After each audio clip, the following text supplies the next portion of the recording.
Hello student, आप लोगों का फिर से हमारे क्लास में स्वागत है। हम जिस चैप्टर को पढ़ रहे हैं उसका नाम है प्रकाश का परावर्तन। पिछले क्लास में हमने जिन टॉपिक को पढ़ लिया है मैं उसको एक बार फिर से दोहरा देता हूँ। सबसे पहले में हमने पढ़ा है प्रकाश क्या है, किरण किसे कहते हैं, किरण पुंज किसे कहते हैं, प्रकाश का परावर्तन किसे कहते हैं, आपतित किरण, परावर्तित किरण, आपतन कोण, परावर्तन कोण, प्रकाश के परावर्तन के नियम कितने होते हैं, प्रतिबिंब किसे कहते हैं। इन सभी टॉपिकों को हमने पिछले क्लास में कवर कर लिए हैं। जिन स्टूडेंट का क्लास छूट गया है वो आप उस वीडियो को एक बार दोबारा देख लीजिएगा। बढ़ते हैं आज हम अपने अगले क्लास की तरफ। हमारा जो टॉपिक है दर्पण किसे कहते हैं। वैसा चिकना और चमकीला सतह जो प्रकाश के परावर्तन के नियम का पालन करता है तथा जिसका एक भाग अवश्य ही रंगा हो दर्पण कहलाता है। दर्पण मुख्यतः कितने प्रकार के होते हैं? 3 प्रकार के होते हैं। पहला समतल दर्पण, दूसरा गोलीय दर्पण, तीसरा परवलय दर्पण। मान लीजिए हमारा जिसका एक भाग पीछे से रंगा है, यानी कि प्रकाश जो है इसको पार नहीं कर सकती है। अब जैसे कोई आपतित किरण आया, दर्पण से टकराकर फिर उसी माध्यम में वापस लौट गया, क्योंकि यहाँ पे लिखा है प्रकाश के नियम का पालन करता है। तो यहाँ पे क्या हुआ, प्रकाश के नियम का पालन करके उसी दिशा में पुनः लौट गया, तो इसे हम दर्पण कहते हैं। अब ये समतल दर्पण किसे कहते हैं? वैसा दर्पण जिसका परावर्तक सतह जो है समतल हो, यानी परावर्तक सतह बिल्कुल क्या हो, समतल हो। इसमें बना प्रतिबिंब हमेशा कैसा होता है? सीधा, काल्पनिक और बराबर होता है। बढ़ते हैं अगले टॉपिक की तरफ।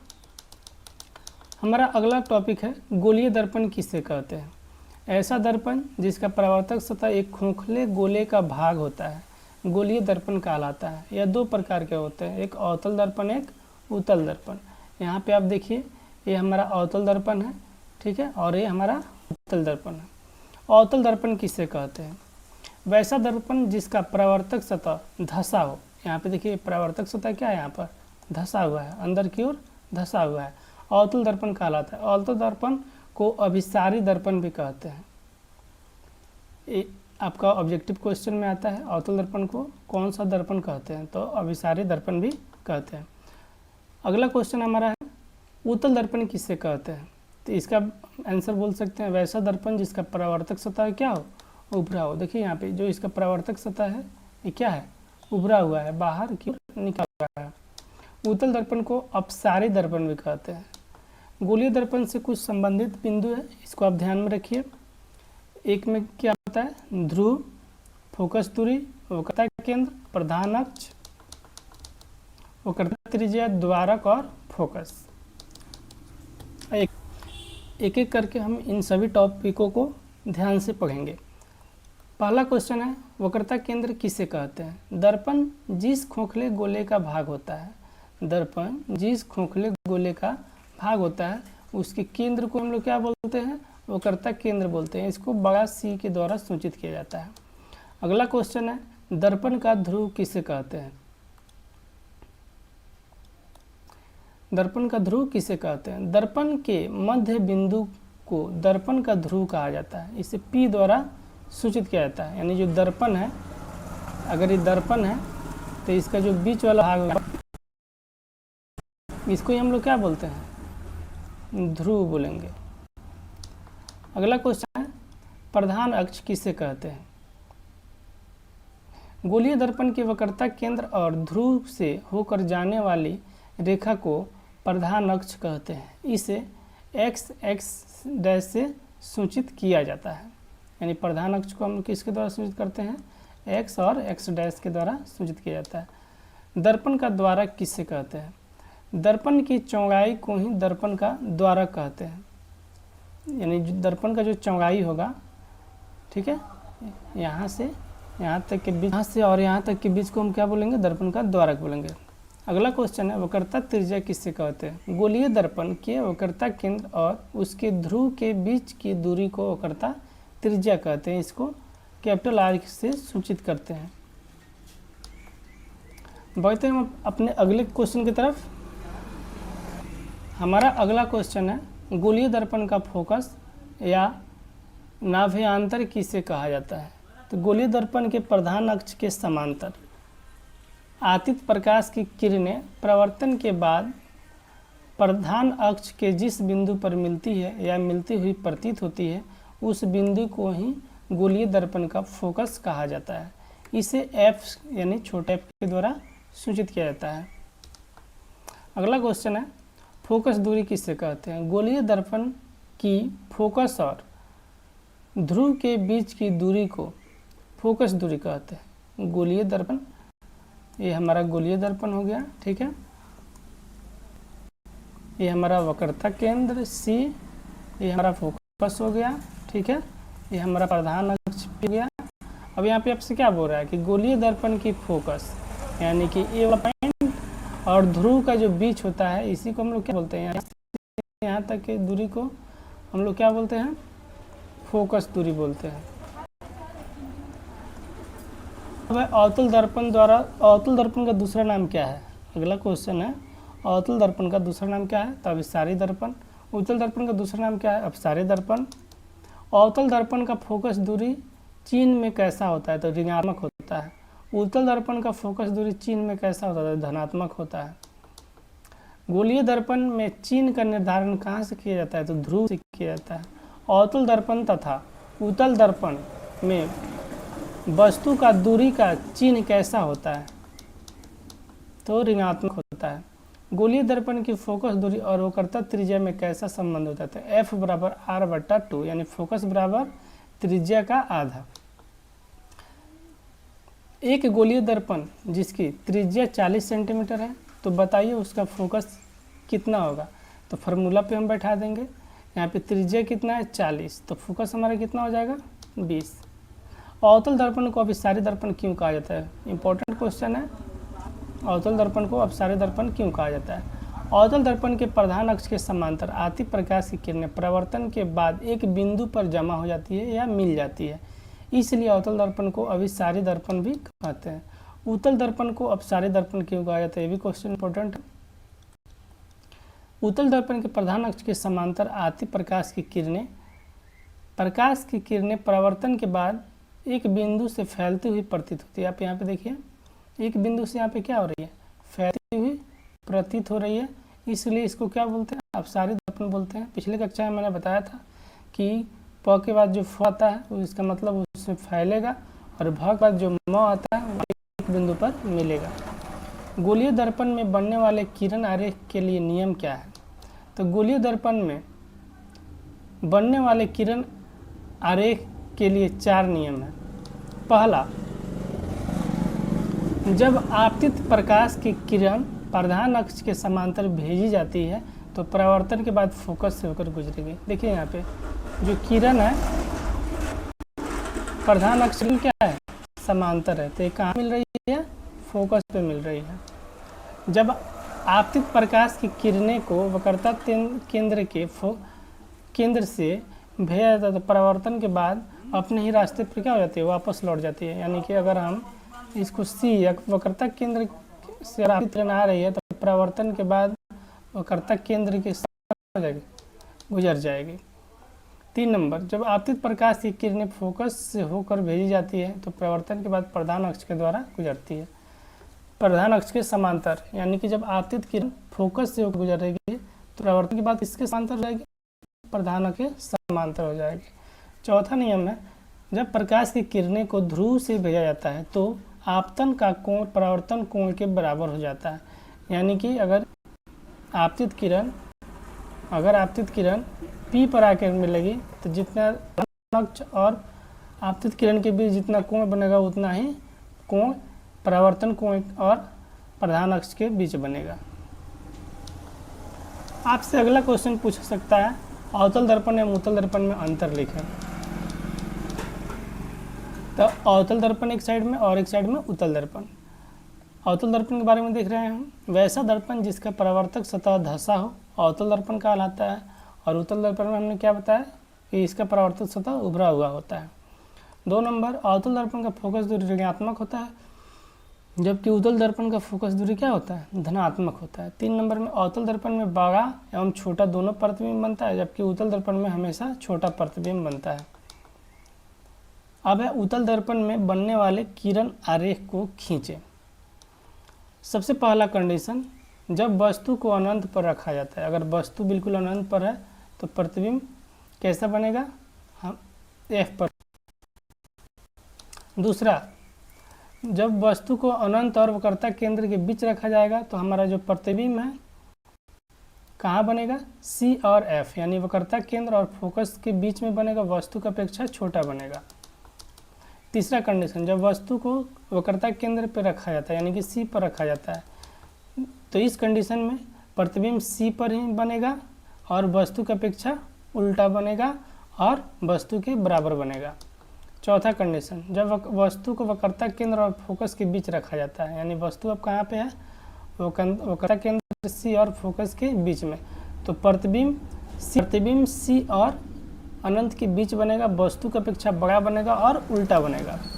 पांचवा कंडीशन, जब वस्तु को फोकस पे रखा जाए तो प्रतिबिंब हमारा अनंत पर बनेगा, वस्तु से बड़ा बनेगा और उल्टा बनेगा। अवतल दर्पण के उपयोग को लिखें। इंपॉर्टेंट क्वेश्चन है, अवतल दर्पण के उपयोग को लिखें। अवतल दर्पण के निम्नलिखित उपयोग है। सबसे पहले सर्च लाइट में, दूसरा हजामती दर्पण के रूप में, तीसरा टॉर्च में, चौथा रोगियों के नाक कान गला को देखने में, पांचवा टेबल लैंप इत्यादि में, छठा सोलर कुकर में। अगला क्वेश्चन है, हजामती दर्पण में अवतल दर्पण का ही उपयोग क्यों किया जाता है।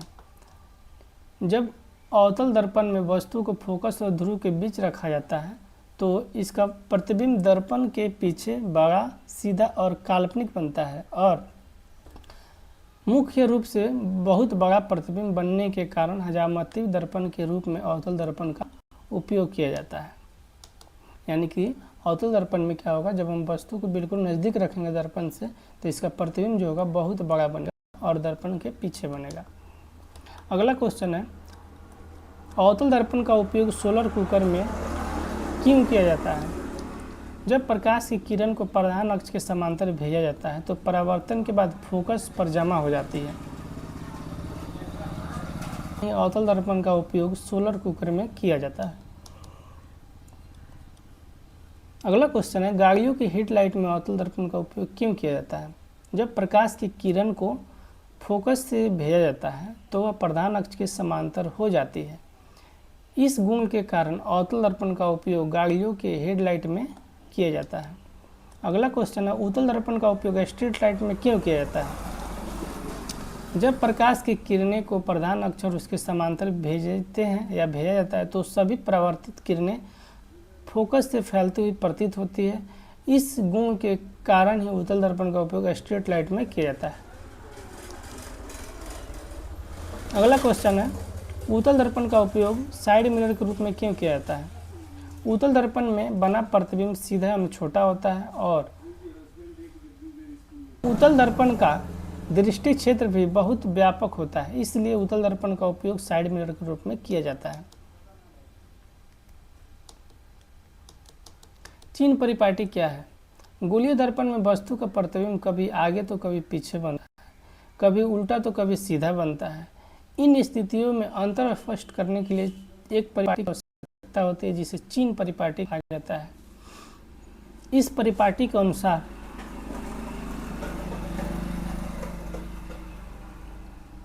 एक में सभी दूरियां ध्रुव से मापी जाती है, दो में आपतित किरण की दिशा में मापी गई दूरियां धनात्मक होती है। 3 नंबर, आपतित किरण की विपरीत दिशा में मापी गई दूरियां क्या होती है, ऋणात्मक होती है। 4 नंबर, प्रधान अक्ष के ऊपर वाली जो दूरी होती है वो धनात्मक होती है और नीचे वाली दूरी ऋणात्मक होती है। अगला क्वेश्चन है, अवतल दर्पण, उत्तल दर्पण एवं समतल दर्पण की पहचान स्पर्श करके एवं बिना स्पर्श किए हुए कैसे करते हैं। तो उत्तर हो जाएगा, स्पर्श करके मेज पर रखे 3 दर्पण को बारी बारी से स्पर्श करने पर हमको पता चलता है। जिसका परावर्तक सतह धंसा होगा वो अवतल दर्पण होगा, जिसका उभरा होगा वह उत्तल दर्पण होगा और जिसका बिल्कुल समतल होगा वो हमारा समतल दर्पण होगा। जिसका परावर्तक सतह समतल है वह समतल दर्पण है। बिना स्पर्श किए हुए इसके लिए बारी बारी से दर्पण के सामने वस्तु को लाया जाता है और नीचे नज़दीक और दूर करके प्रतिबिंब का अवलोकन किया जाता है। 1 नंबर में जिस दर्पण के सामने वस्तु का प्रतिबिंब बड़ा हुआ छोटा दोनों बनता है वो अवतल दर्पण होगा। जिसमें हमेशा छोटा प्रतिबिंब बनता है वो उत्तल दर्पण होगा और जिसमें बराबर प्रतिबिंब बनता है वह समतल दर्पण होगा। अगला क्वेश्चन है, एक अवतल दर्पण के सामने कागज के टिकुए को कहाँ रखा जाए कि वह जलने लगे? यह घटना क्यों होती है? कारण लिखिए। इस प्रक्रिया को तो आप लोग अपने भी दोहराए होंगे कि आप क्या करते हैं, कागज लेते हैं उसके ऊपर कोई कांच रखते हैं और सूर्य पर कांच से कागज जलने लगता है। इसका आंसर देखते हैं क्या होगा। फोकस पर रखने से कागज जलने लगता है क्योंकि अवतल दर्पण में प्रधान अक्ष के समांतर आती प्रकाश की किरणें परावर्तन के बाद एक बिंदु पर जमा होती है तथा वह फोकस से गुजरती है, इसलिए कागज जलने लगता है। अवतल दर्पण में सिद्ध कीजिए कि F बराबर R/2। इंपॉर्टेंट क्वेश्चन है। माना कि M और M डैश एक अवतल दर्पण है। यहाँ पे देखिए M और M डैश ये क्या है, एक अवतल दर्पण है जिसका ध्रुव P है। यहाँ पे इसका ध्रुव क्या है, P। वक्रता केंद्र क्या है, C। B A एक आपतित किरण है। यहाँ पे B और A जो है, A वाला लाइन क्या है, एक आपतित किरण है जो कि प्रधान अक्ष के समांतर आ रही है, परावर्तन के बाद फोकस से होकर जाती है तथा CA अभिलंब है। यहाँ पे C और A क्या है, अभिलंब हो गया दर्पण का, जैसे कि चित्र में दिखाया गया। प्रमाण के लिए क्या करेंगे, कोण BAC बराबर कोण CAF। BAC यानी कि कोण I और CAF यानी कि कोण R। BAC बराबर कोण CAF एकांतर अंतः कोण है। समीकरण 1 और 2 से हम क्या देखते हैं कि PF बराबर CF हो जाएगा। PF यानी कि फोकस और प्रधान मुख्य अक्ष के बीच की दूरी, फोकस और ध्रुव के बीच का दूरी और फोकस और वर्तक केंद्र के बीच की दूरी। कोण CAF बराबर कोण ACF। अब त्रिभुज ACF में हम क्या देखते हैं, चूंकि CAF बराबर कोण ACF है, CAF यानी कि ये वाला कोण बराबर क्या है, ACF, ए वाला, ठीक है। ये दोनों कैसा कोण है, एकांतर कोण है, इसलिए CF बराबर क्या हो जाएगा, AF हो जाएगा। चूँकि दर्पण का द्वारक बहुत छोटा है इसलिए बिंदु A बिंदु P के निकट होगा, अर्थात अब PC बराबर क्या हो जाएगा, CF, या PC equal to CF plus PF, या PC इक्वल टू 2PF, या F बराबर क्या, इसलिए हम इसको सिद्ध कर दिए। अब उत्तल दर्पण में सिद्ध करना कि F बराबर R/2, ठीक है। काम बिल्कुल वैसा ही होगा, बस दर्पण का चिन्ह जो होगा हमारा बदल जाएगा। माना कि MM डैश क्या है, एक उत्तल दर्पण है जिसका ध्रुव P एक वक्रता केंद्र C है, BA एक आपतित किरण है जो कि प्रधान अक्ष के समांतर आ रही है, परावर्तन के बाद फोकस से जाती हुई प्रतीत होती है तथा C अभिलंब है, जैसा कि ऊपर चित्र में आपको दिखाया गया है।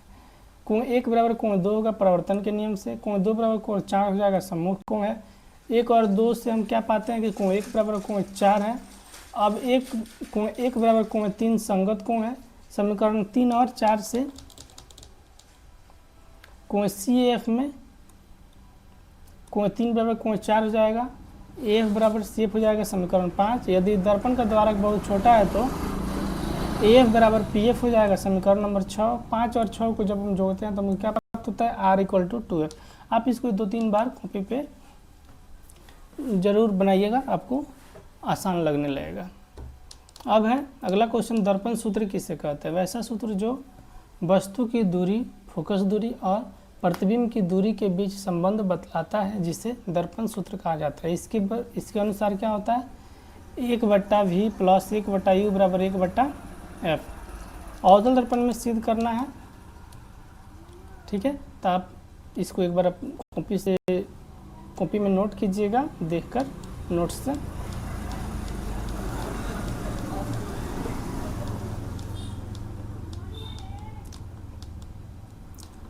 उसी प्रकार अगला क्वेश्चन है, उत्तल दर्पण में सिद्ध करना है 1/v + 1/u बराबर 1/f। ये क्वेश्चन पूछे जाते हैं, तो आप इस पर ध्यान दीजिएगा, 1-2 बार जरूर इसको बनाइएगा कॉपी पर फिगर के साथ।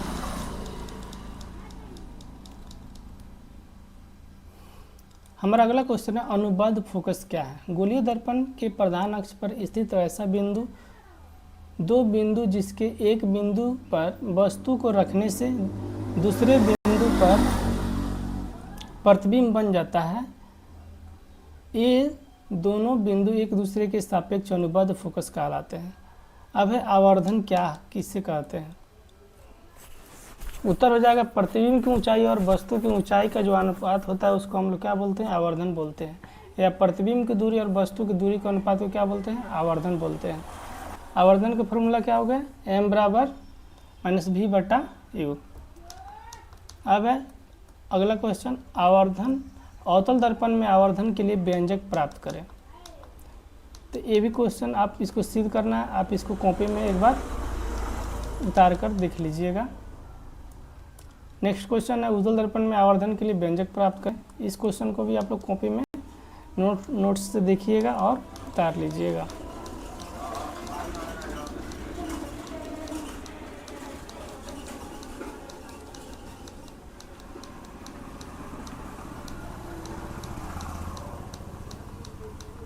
ऐसे क्वेश्चन परीक्षा में पूछे जाते हैं, तो आप इसको नज़रअंदाज मत कीजिएगा, आप इसको बनाइएगा ज़रूर। छोटे छोटे न्यूमेरिकल हैं, इसको हम लोग सॉल्व कर लेते हैं। एक गोलीय दर्पण जिसकी त्रिज्या के 40 सेंटीमीटर, उसका फोकस बताना है। तो r = कितना है, 40 से f = क्या हो जाएगा, r/2 यानी कि 20 सेंटीमीटर। 10 सेंटीमीटर फोकस वाले अवतल दर्पण से 15 सेंटीमीटर दूर पर रखी वस्तु के प्रतिबिंब की प्रकृति क्या होगी। तो f बराबर -10 सेंटीमीटर, u बराबर 15 सेंटीमीटर, v हमको निकालना है। तो v का मान कितना आ जाएगा, 30। अगला क्वेश्चन है, अवतल दर्पण से किस दूरी पर एक वस्तु को रखा जाए जिससे कि प्रतिबिंब का आकार के बराबर हो। तो वक्रता केंद्र पर रखेंगे तो वस्तु के आकार का प्रतिबिंब हमको प्राप्त होगा। अगला क्वेश्चन है, किस गोलीय दर्पण में केवल काल्पनिक प्रतिबिंब बनता है। तो आंसर हो जाएगा उत्तल दर्पण में। फिर क्वेश्चन है, क्या एक उत्तल दर्पण किसी वस्तु का वास्तविक प्रतिबिंब बना सकता है। तो आंसर हो जाएगा नहीं। एक गोलीय दर्पण की फोकस दूरी -15 सेंटीमीटर है, या अवतल है या उत्तल। तो यह माइनस में है, इसलिए क्या है, उत्तल है। गोलीय दर्पण की आवर्धन की परिभाषा क्या होगी। तो प्रतिबिंब की ऊंचाई और वस्तु की ऊंचाई के अनुपात को क्या बोलते हैं, आवर्धन बोलते हैं। आवर्धन m का ऋणात्मक मान क्या बतलाता है। आवर्धन m का ऋणात्मक मान बतलाता है कि वस्तु प्रतिबिंब वस्तु के सापेक्ष क्या है, उल्टा है। एक गोलीय दर्पण की वक्रता त्रिज्या 20 है, एक गोलीय दर्पण की वक्रता त्रिज्या कितनी है, 20 सेंटीमीटर। इसकी फोकस दूरी कितनी होगी। तो फोकस दूरी हो जाएगा 10 सेंटीमीटर। उत्तर क्वेश्चन लग रहा है, उत्तल दर्पण के एक उपयोग को लिखें। तो गाड़ी के साइड मिरर के रूप में इसका उपयोग किया जाता है। अगला क्वेश्चन है, काल्पनिक प्रतिबिंब से आप क्या समझते हैं। किसी प्रकाश स्रोत से आ रही प्रकाश की किरणें परिवर्तन या अपवर्तन के बाद जिस बिंदु पर आकर मिलती है या मिलती हुई प्रतीत होती है, उस बिंदु को उस प्रतिबिंब का प्रतिबिंब कहते हैं, उस वस्तु का प्रतिबिंब कहते हैं। नेक्स्ट क्वेश्चन इंपॉर्टेंट है,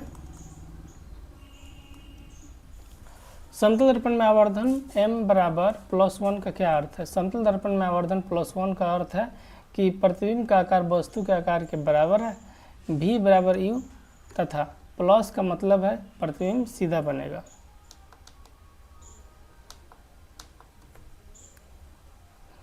अगला क्वेश्चन, एक गोलीय दर्पण जिसका वक्रता केंद्र है पर एक किरण आपतित होती है, यह किरण किस दिशा में परावर्तित होगी। जब गोलीय दर्पण में प्रकाश की किरण को वक्रता केंद्र से भेजा जाता है तो उसका परावर्तन वक्रता केंद्र पर ही होता है। अगला क्वेश्चन, अवतल दर्पण का कोई दो उपयोग लिखें। तो एक नंबर में हो जाएगा हजामती दर्पण के रूप में और सोलर कुकर के रूप में। मिलते हैं हम अगले क्लास में, जिसमें हम पढ़ने वाले हैं प्रकाश के अपवर्तन के बारे में। तब तक के लिए धन्यवाद।